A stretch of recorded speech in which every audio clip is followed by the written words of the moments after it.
మారుతున్న పరిస్థితుల్లో ఇవాళ మనం కూడా రైతులకు టెక్నాలజీ కావాలి. రైతులకు ఈరోజు అన్నిటికంటే చాలా టఫ్ జాబ్ ఏమైపోయిందంటే మనుషులు దొరకడం లేదు. లేబర్ పెద్ద ప్రాబ్లంగా మారింది. ఇవాళ తెలంగాణలో నాట్లు పడాలంటే పంజాబ్ నుంచో, జార్ఖండ్ నుంచో, యూపీ నుంచో, బీహార్ నుంచో, ఛత్తీస్గఢ్ నుంచి లేబర్ వస్తే తప్ప తెలంగాణ పల్లెల్లో నాట్లు పడని పరిస్థితి వచ్చింది. మరి ఇలా పంట పండిన తర్వాత ధాన్యం ఎత్తాలి అంటే బీహార్ నుంచి హమాలీలు వస్తే గాని మరి కల్లాల్లో ధాన్యం జోకే పరిస్థితి లేదు, మిల్లులలో దించే పరిస్థితి లేదు. ఈ పరిస్థితుల్లో మార్పు రావాలి.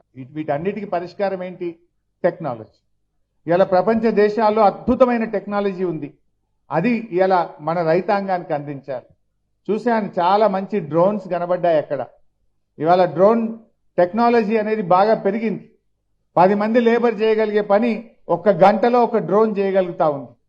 ఎప్పటికప్పుడు నూతన టెక్నాలజీ మనం అలవర్చుకొని మరి యంత్రాలను ఉపయోగించగలిగినప్పుడే వ్యవసాయం లాభసాటిగా మారుతుంది. అందులో ఇలా ప్రభుత్వాలు కూడా పెద్ద ఎత్తున రైతులకు వ్యవసాయ పరికరాలు సబ్సిడీ మీద ఇవ్వాల్సిన అవసరం ఉంది. కానీ గత 2.5 సంవత్సరాలుగా అసలు ఎక్కడ కూడా సబ్సిడీ అనేది లేకుండా పోయింది ఈ ప్రభుత్వంలో.